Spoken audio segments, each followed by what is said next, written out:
បានជ្រាបនៅប្រវត្តិព្រះបាទទៀនឈូឆាន់តាន់ដែលសីលាចារឹកសរសេរថាស្រតតវរ្ម័នឬកៅឌិនវរ្ម័នក្នុងសម័យឥណ្ឌូបនីយកម្មលើកទី2សម័យនោះខ្មែរបានបង្កើតឲ្យមានសករាជថ្មីមួយឈ្មោះថាមហាសករាជសម្រាប់ប្រើជំនួសពុទ្ធសករាជស្របនឹងនេះតម្រាពងសាវតាខ្មែរនិងតម្រាមហាសង្ក្រាន្តខ្មែរក៏មានចែងថាមហាសករាជផ្ដើមឡើងក្នុងរាជ្យព្រះកេតុមាលារីឯសៀវភៅមេម៉ូ Universalis សរសេរថាត្រូវនឹងថ្ងៃ15មីនា គ្រិស្តសករាជ78ថ្ងៃនេះខ្ញុំបានមានកិត្តិយសសូមជម្រាបបន្ថែមអំពីសករាជផ្សេងៗដែលមានប្រើក្នុងអាណាចក្រខ្មែរតាំងពីបុរាណកាលរៀងមកគឺ1ពុទ្ធសករាជ Era Buddhic ក្នុងទំនៀមពួកមេលិខៈនៅសេរីលង្កាគេរាប់កំណត់ដាច់ឆ្នាំនៅពេលព្រះអាទិត្យចូលកាន់មករារាសីតាមលំអានអ្នកខត្តយុគបុរាណទើបបានជារាប់ថ្ងៃមួយកើតមករាជាដើមឆ្នាំខែពិសាខជាខែទី6និងថ្ងៃ15រោចខែកដឹកជាចុងឆ្នាំព្រះសម្មាសម្ពុទ្ធទ្រង់បរិនិព្វាននៅថ្ងៃអង្គារ15កើតខែពិសាខឆ្នាំអសាញ់បញ្ញស័កប្រមាណ544ឆ្នាំមុនគ្រិស្តសករាជពុទ្ធសាសនិកជនក៏រាប់យកថ្ងៃបន្ទាប់នោះជាថ្ងៃដើមឆ្នាំនៃពុទ្ធសករាជហៅថាបកសករាជគឺចំលើថ្ងៃពុទ្ធ1រោចខែពិសាខជាដើមឆ្នាំ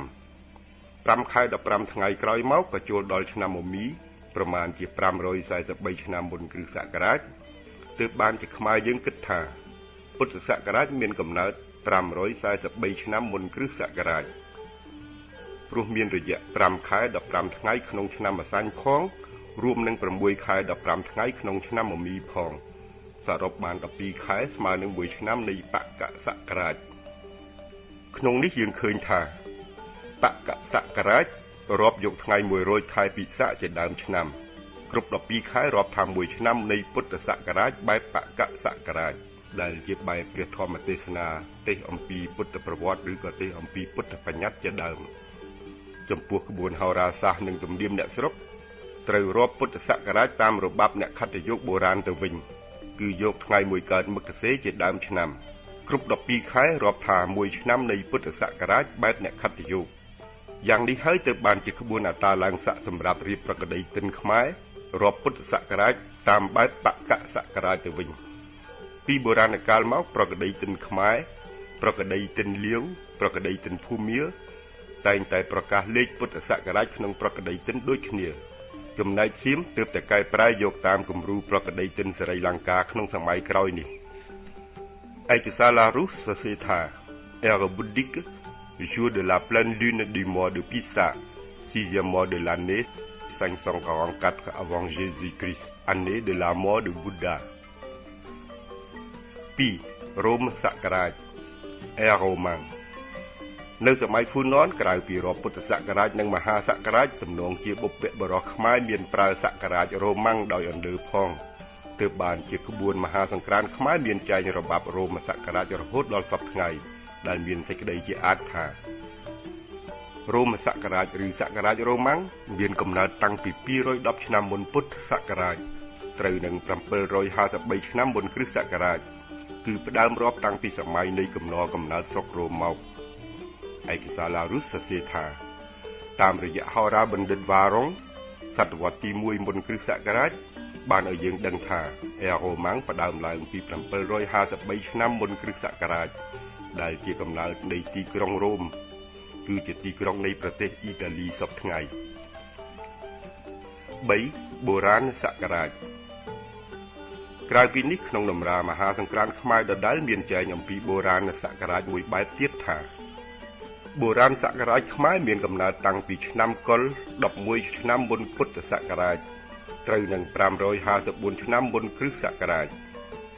បុព្វបុរសខ្មែរប្រើបុរាណសករាជនេះដើម្បីគុណគូថ្ងៃខែកែនរោគជាតិឈើផ្សេងដ៏ជាស្ដេចថ្នាំឬក៏ថ្នាំទឹកដែលនឹងដុះនៅលើលោកនេះក្នុងពេលណាជាដើម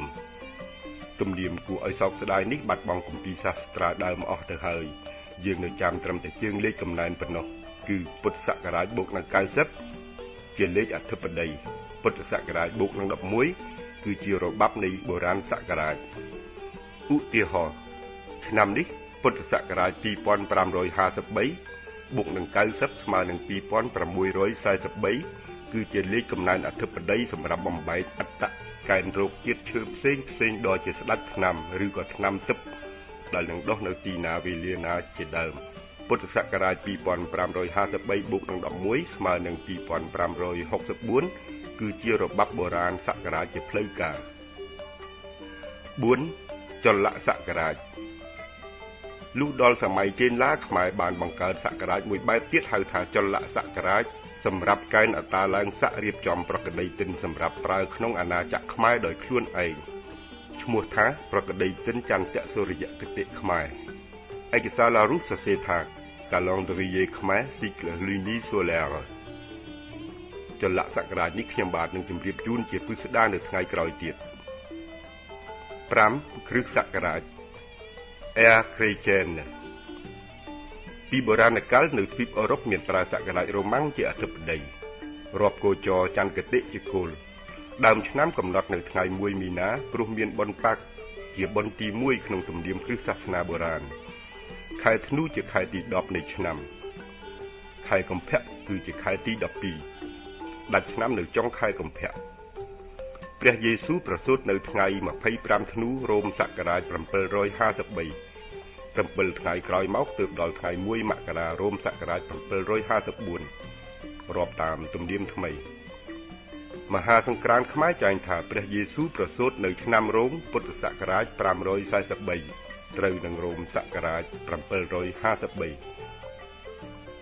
គ្រិស្តបរិស័ទបង្កើតឲ្យមានគ្រិស្តសករាជក្រោយថ្ងៃបុណ្យណូអែល25ធ្នូចំលើថ្ងៃ1មករារ៉ូមសករាជ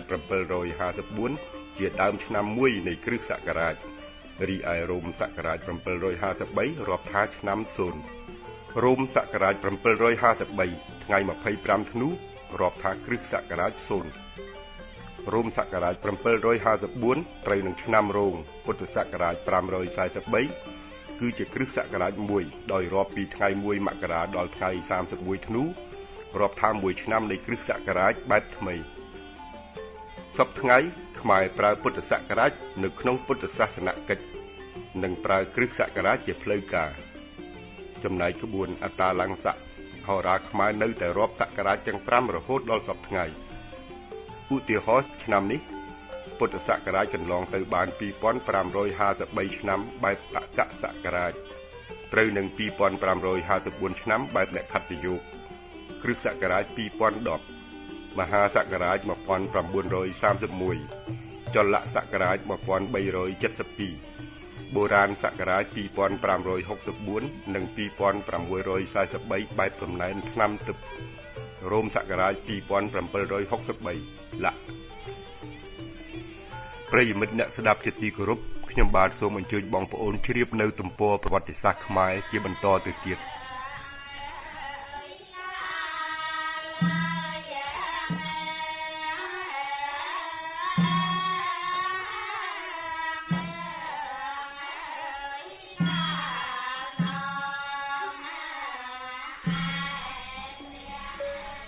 កម្ពុជាសម័យហ្វូណនបងប្អូនបានជ្រាបស្រាប់នៅរាជទី7រជ្ជកាលព្រះបាទទៀនឈូឆាន់តាន់ឬស្រតវរ្ម័នវគ្គនៃឥណ្ឌូបនីយកម្មលើកទី2ចូលដល់រាជទី8គឺជារជ្ជកាលព្រះបាទស្រិទ្ធវរ្ម័នអក្សរាវិរុទ្ធផ្សេងស្រិទ្ធវរ្ម័នឬស្រិទ្ធវរ្ម័នព្រះបាទស្រិទ្ធវរ្ម័នបុត្រព្រះបាទស្រតវរ្ម័នឡើងសោយរាជបន្តពីព្រះបិតាឆ្នាំ434 435និង438ទ្រង់ចងសម្ព័ន្ធមេត្រីនឹងស្រុកចិនស្ដេចបញ្ជូនរាជទូតឲ្យទៅគាល់ព្រះចៅវិនស្ដេចក្រុងចិនថ្វាយសេចក្តីថាព្រះមហាក្សត្រនគរហ្វូណនប្រកែកមិនគាំទ្រព្រះចៅក្រុងចម្ប៉ាបុរីក្នុងការធ្វើទញ្ជ័យលើទឹកដីតុងកឹងជាដាច់ខាតកាលនោះទឹកដីតុងកឹងនៅជាអាណាខេត្តរបស់ចិន9រជ្ជកាលព្រះបាទកៅឌិនវរ្ម័នគ្រិស្តសករាជ480ដល់514ត្រង់នេះសូមបងប្អូនជ្រាបថាព្រះបាទកៅឌិនមានច្រើនអង្គ1ព្រះបាទកៅឌិននិងព្រះនាងសោមាក្សត្រដើមវង្សនៃសម័យហ្វូណន2ព្រះបាទកៅឌិនឬស្រតវរ្ម័នវគ្គដើមនៃឥណ្ឌូបនីយកម្មលើកទី2និង3ព្រះបាទកៅឌិនវរ្ម័នគ្រិស្តសករាជ480 ក្នុងសម័យឥណ្ឌូពាណិជ្ជកម្មចុងក្រោយនេះឯកសារមានសរសេរថាក្នុងចំណោមមហាក្សត្រស្នងរាជដ៏ខ្លាំងក្លារបស់កៅឌិនគឺព្រះបាទកៅឌិនវរ្ម័នគ្រិស្តសករាជ480ដែលស្ដេចនៅរក្សាចំណងសម្ព័ន្ធមេត្រីជាមួយចិនបន្តពីរាជមុនមករាជនោះមានឈ្មួញមួយក្រុមចេញទៅដោះដូរនៅខេត្តកន្តាំងគឺក្រុមឈ្មួញនេះហើយដែលបាននិមន្តព្រះសង្ឃហិណ្ឌូមួយអង្គមកពីចម្ពោះទ្វីបព្រះនាមព្រះនាគកសេនកាលត្រឡប់មកពីកន្តាំងវិញស្រាប់តែលិចទូកនៅក្បែរនគរលៀនយីកាលនោះគ្រិស្តសករាជ484ព្រះបាទជ័យវរ្ម័នបានបវរណាព្រះតេជគុណនាគសេននិមន្តទៅកល់សុំជំនួយកងទ័ពពីព្រះចៅចិនមានទាំងដង្វាយ6មុខនិងចុតម៉ាយមួយច្បាប់ទៅជាមួយផងព្រះចៅវិនបានថ្វាយព្រះរាជទ្រព្យមកព្រះមហាក្សត្រខ្មែរវិញនៅក្រណាត់សូត្រពណ៌ក្រហមនិងពណ៌ស្វាយរចនាដោយផ្កាពណ៌លឿងពណ៌ខៀវនិងពណ៌បៃតងចាស់តែពុំមានជំនួយកងទ័ពទេកាលត្រឡប់មកវិញស្រាប់តែជួបពួកចាមក្នុងសម័យកាលអ្នកដណ្ដើមរាជបានដណ្ដើមយកទ្រព្យទាំងអស់ពីព្រះតេជគុណនាគសេនយកទាំងដង្វាយព្រះចៅចិនទៅជាមួយផងព្រះមហាក្សត្រខ្មែរថ្វាយហេតុការទៅព្រះចៅក្រុងចិនថាព្រះរាជទ្រព្យដែលបាត់បង់នោះនៅជាកម្មសិទ្ធិរបស់ព្រះចៅចិននៅឡើយក្សត្រក្រុងចម្ប៉ាមានបំណងទាសកម្មកំណាចពុំព្រមតបព្រះស្នងសងមកវិញបើព្រះចៅជាអម្ចាស់សពព្រះハរតីនឹងចង់តែងតាំងក្សត្រវង្សថ្មីឲ្យឈររក្សាក្រុងចម្ប៉ាបុរីយើងព្រមទទួលតាមព្រះសណ្ដាប់អំណះតមកក្សត្រនៃនគរភ្នំក៏ទទួលព្រះបរមងារថ្លៃថ្លាថាស្ដេចអ្នកគ្រប់គ្រងតំបន់តក្សិណរៀបរយសីលាចារឹកព្រះឥនកោសីរយៈ4សតវត្សក្រោយនោះមានសរសេរថាព្រះនោខាព្រះបាទរបស់ព្រះអង្គភ្លឺរន្ទាលត្បិតទ្រង់ត្រដោះនឹងចុងមកុដពេជ្រនៃក្សត្ររណបទាំងឡាយដែលមកបង្គំគាល់ព្រៀបបានពាលាទឹកព្រៀបបានដួងច័ន្ទល្អឥត3ដែលកំពុងក្តោបផ្កាឈូកអរិភូតពូជពងសត្រូវក្នុងរាជវង្សសោមវង្សនិងកៅឌិនជាភាជនៃគុណធម៌ទាំងពួងសពផ្សាយនៅមលុបបារមីបីដូចព្រះស្វេតឆ័ត្រនិងក្នុងក្រុងអនិន្ទតពរៈភ្លឺដាល់ច្រវាត់ត្បិតស្នាព្រះហស្ថដ៏មានឫទ្ធិសាងនៅក្តីកោតសរសើរដល់រាជមង្គលបីដូចព្រះទិនគរដ៏ជាសិទ្ធិនៃពពួកទេពអក្សរនៃពពួកព្រាហ្មណ៍ព្រឹកនិងពួកកេណរទ្រង់តែងទទួលនៅការគោរពខ្លោបខ្លាចពីពពួកមហាក្សត្រដ៏ខ្លាំងក្លាដែលព្រះទេរសាចែងចាំងដោយលំអងធូលីក្រហមនៃព្រះបាទអត្ថបទសីលាចារឹកនេះដកស្រង់ចេញពីឯកសារធនគរបណ្ឌិតតាំងអាស្រមសៀវភៅខ្មែរ De Finong Nathan ទំព័រ74ពិតមែនតែសីលាចារឹកថ្លាថ្លែងពីព្រះកិត្តិស័ព្ទយ៉ាងនេះក្តីតែព្រះបាទកៅឌិនវរ្ម័នពុំមែនជាស្ដេចយកធ្វើសញ្ជ័យទេគឺព្រះអង្គចំណាយព្រះកាយពលស្ដារបង្ខាស់ទឹកនៅតាមតំបន់ភក់រៀបចំទីកន្លែងសម្រាប់រស់នៅទើបបានជាសីលាចារឹកនៅប្រាសាទ5ល្វែងកម្ពុជាក្រោមមានចែងថាមានព្រះបុត្រាមួយអង្គព្រះនាមគុណវរ្ម័នសោយរាជនៅបូរីភោជកបុត្រមានន័យថាតំបន់ភក់គឺទឹកដីកម្ពុជាក្រោមសប្តាហ៍ថ្ងៃនេះអំណះតមកមានព្រះសង្ឃខ្មែរ2អង្គដ៏ជាអ្នកប្រាជ្ញផ្នែកភាសាសំស្ក្រឹតបាននិមន្តទៅគង់នៅស្រុកចិនដើម្បីបកប្រែគម្ពីរព្រះត្រៃបិដកជាបុព្វហេតុនៃចំណងវប្បធម៌ទាំង3គឺវប្បធម៌ឥណ្ឌាវប្បធម៌ចិននិងវប្បធម៌ឥណ្ឌូចិននៅសម័យឥណ្ឌូពាណិជ្ជកម្មលើកទី2បងប្អូនរួមចិត្តនិងប្រិយមិត្តអ្នកស្ដាប់ជាទីគោរពខ្ញុំបាទសូមបញ្ចប់វគ្គប្រវត្តិសាស្ត្រតែត្រឹមនេះសិននិងសន្យាសូមបន្តនៅថ្ងៃក្រោយទៀតសូមអរគុណ